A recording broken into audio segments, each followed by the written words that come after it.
What is happening, everybody? James Hancock here. I'm back for another one of my top 10 videos, and this time around, in honor of Halloween, my favorite day of the year, I'm going to be tackling my top 10 horror movies from the 1930s, a project that I initially thought was going to be quick and easy, but as I started doing my research, it became difficult to know where to stop. I finally realized that if I didn't stop doing research, that Halloween would come and go, and I'd have to wait another year to do this video. Now, if you're a horror fan, you can probably rattle off your favorite horror movies from that era pretty quickly, but what tripped me up was just how many amazing movies there are where it's difficult to decide if they qualify as horror or not. Horror is a bit like porn. You kind of know it when you see it, but the 1930s, in particular the early 30s, before the censorship of the Hollywood production code, presented this vast array of really sinister films that dipped their toes into a variety of genres and subgenres all at once. At what point does a mystery or a thriller step over into horror? And if a movie features a mad scientist, what's the dividing line between science fiction and horror? A perfect example is King Kong.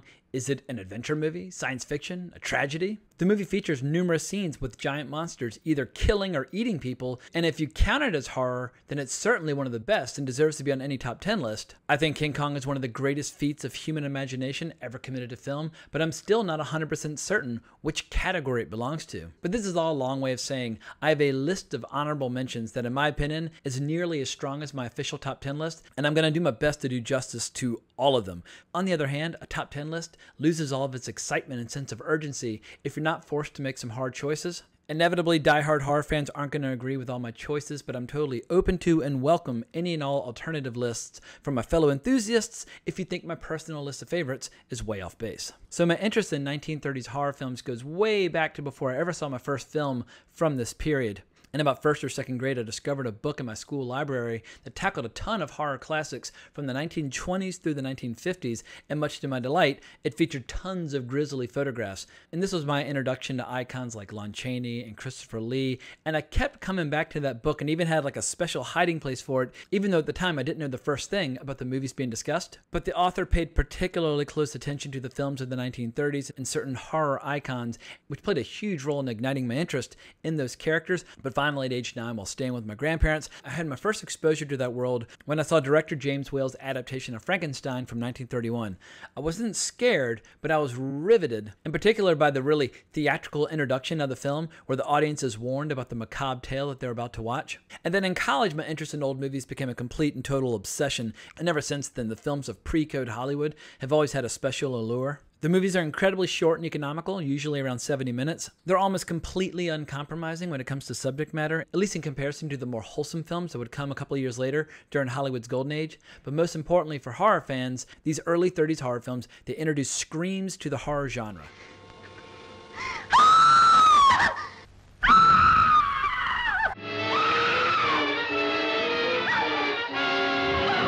Horror movies today would be a little pitiful without screams, but you have to remember that all the essential horror films of the 1920s were silent. So as much as I love the horror movies of the 1920s, it's tough to deny that horror really started coming into its own as a genre, at least in terms of movies, in the early 30s. I like the horror movies of this period so much that even the opening credit sequences kind of make me feel high in this weird way. And for my money, this era of horror films is just as groundbreaking and exciting as the period in the early 70s when the doors of censorship were finally blasted right off their hinges, ushering in my favorite decade of filmmaking. So what made this period so great? First of all, you had this massive influx of European talent at that time, which led to this massive stylistic impact on the visual style of so many of these movies.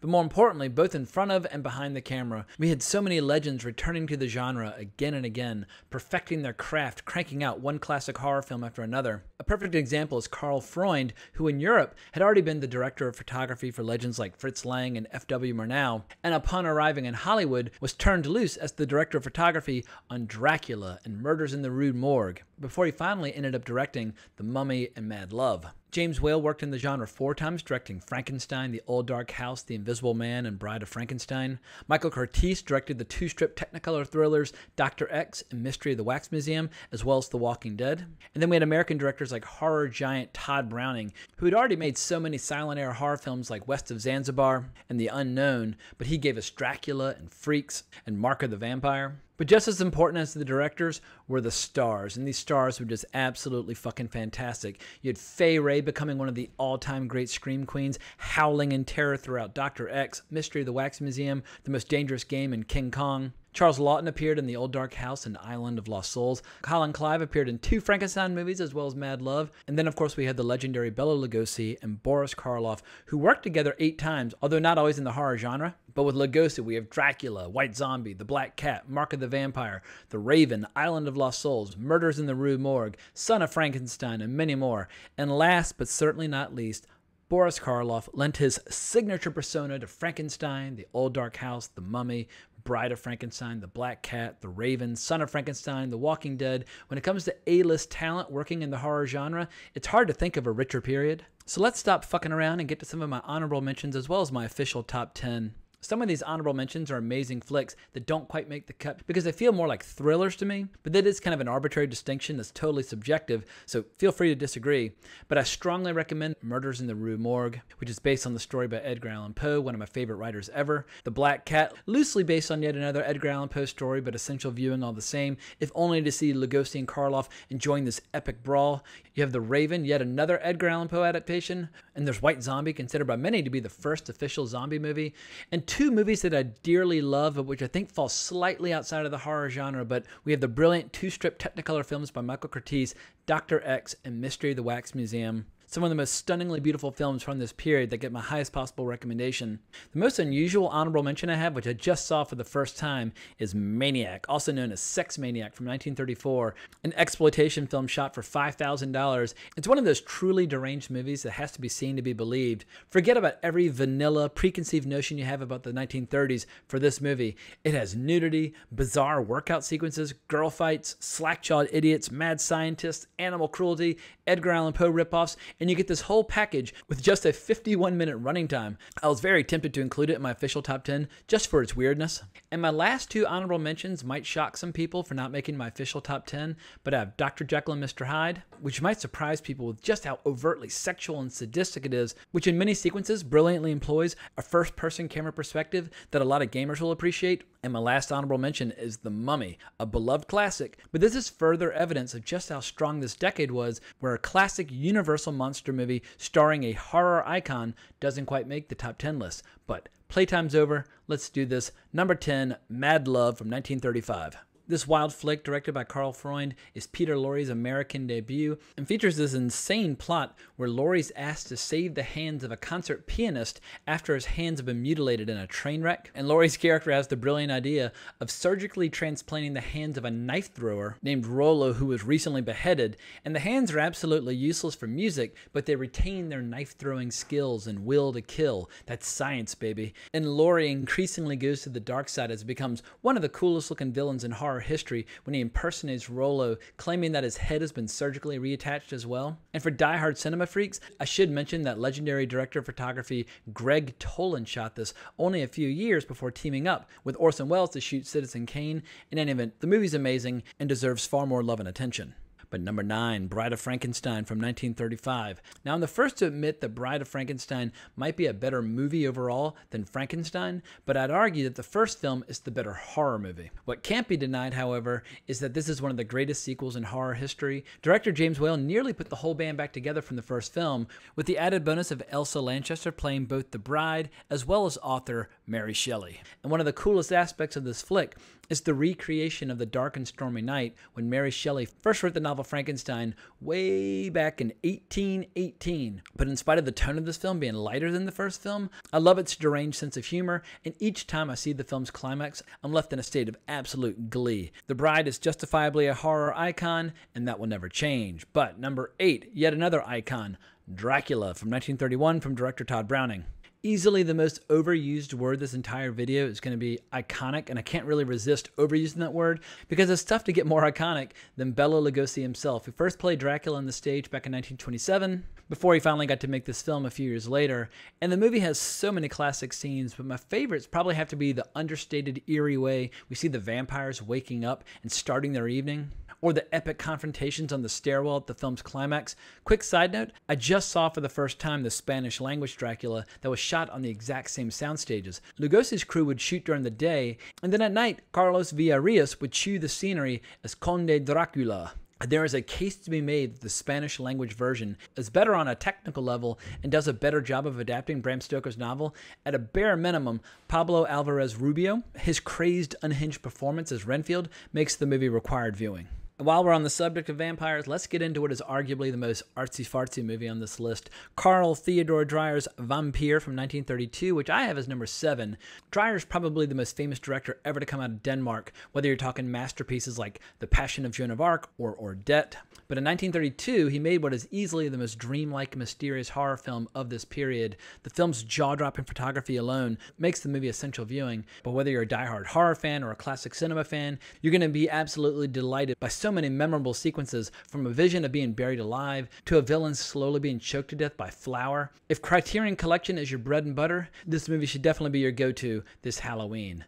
Now, I've already mentioned adaptations of 19th century authors like Edgar Allan Poe, Mary Shelley, and Bram Stoker, but now it's time to talk about one of the all-time great adaptations of the work of H.G. Wells. So for number 6, I've got Island of Lost Souls, adapted from the Island of Dr. Moreau, and a quick glance at the marketing of the Panther Woman featured in this film tells you all you need to know about how much more wild and uninhibited Hollywood was in the early 30s before the Hays Code came in and spoiled everybody's fun. If you don't know the story, Charles Laughton plays the delightfully diabolical Dr. Moreau, who's busy on a remote island turning animals into humans, or as close as he can get. But this film is just gorgeous, with incredible shadow play and some of the best special effects of this era. What makes this film particularly kinky is watching Dr. Moreau as he tries to demonstrate just how successful he's been with his experiments, as he tries to orchestrate some heavy petting between his Panther Woman and one of the guests who's stranded on the island. But the movie isn't all fun and games. Most of Moreau's creations live in this pitiful state in abject terror of Dr. Moreau's House of Pain, where he conducts his bone-chilling experiments,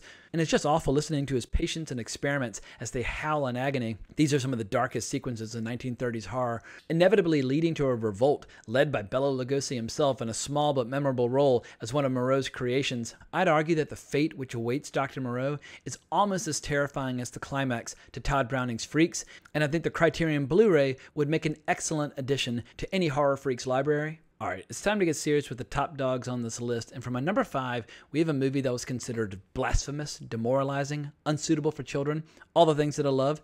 In Kansas, 32 cuts were demanded before the film's release, basically half the movie, which all feels totally ridiculous now that the movie's become one of the most beloved and influential horror films ever made. I'm talking about James Whale's adaptation of Frankenstein from 1931, starring Boris Karloff. I love everything about this movie. The mood, the lighting, the atmosphere, the astonishing performances. What's incredible to me in 2020 is just how eerie the film remains. Right now we live in the era of jump scares, a solid but horribly overused technique. But Frankenstein's one of those movies where 90 years later, it can still send bone-chilling tingles right up your spine with something as simple as the monster interacting with a young girl playing with flowers.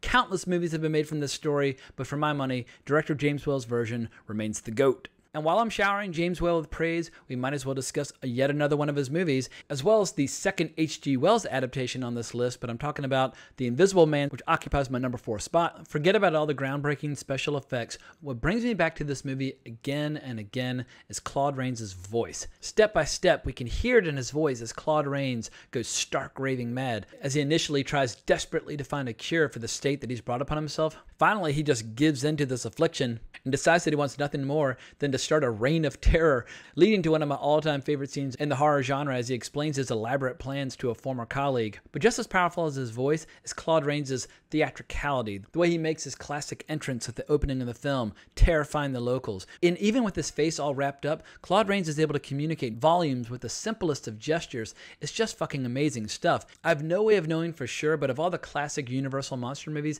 I suspect that I've returned to this one the most. So, number 3, at last we come to one of the most controversial movies ever made, Todd Browning's legendary film Freaks from 1932, a movie that greets anyone who visits my home. But for people who don't know, Todd Browning worked at a circus as a clown and contortionist as a young man, and he knew this world inside and out, and had already made other movies set in this environment. But the film sadly played a large role in completely derailing Todd Browning's career.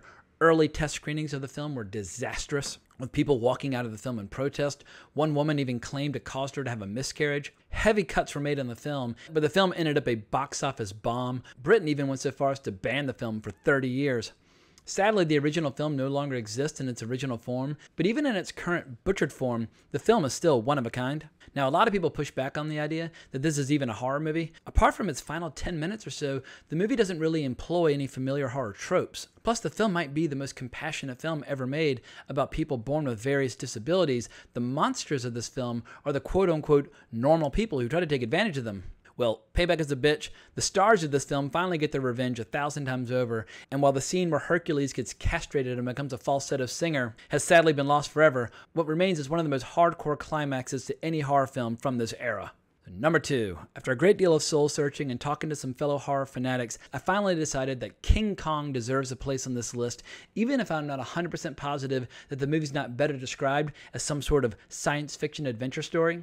There are numerous scenes that are clearly designed to invoke terror in the audience, even if our expectations from the genre have evolved over time. But when it comes to just pure genre entertainment, this is one of Hollywood's crowning achievements. The depiction of Skull Island is just awe-inspiring, and there are scenes that remain incredibly eerie and unsettling to this day, like when the characters exploring Skull Island suddenly realize that there's something in the water coming for them. And then there's the legendary spider pit sequence, which was deemed too horrific even in pre-code Hollywood, and has been lost for all time. Apart from some stills and some concept art, the flip side is something like King Kong versus the T-Rex, which for me is one of the most exhilarating scenes imaginable, just pure spectacle. But for die-hard horror fans, there are plenty of grisly scenes where King Kong is either biting down on human beings or pulling them from inside skyscrapers and dropping them to their deaths. I love this film dearly, and I'm genuinely looking forward to hearing people's thoughts on whether or not it deserves a place on this list.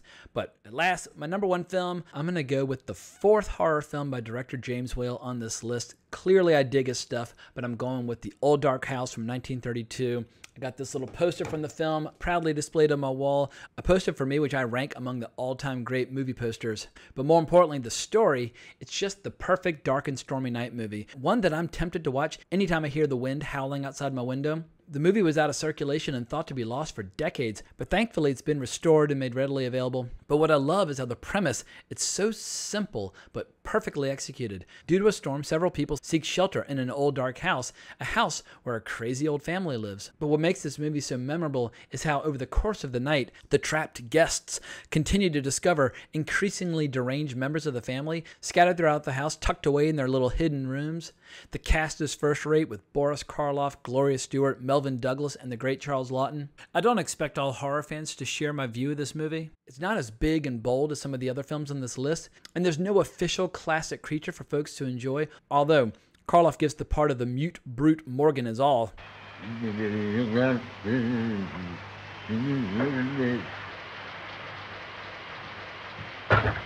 Even Welsh ought not to sound like that.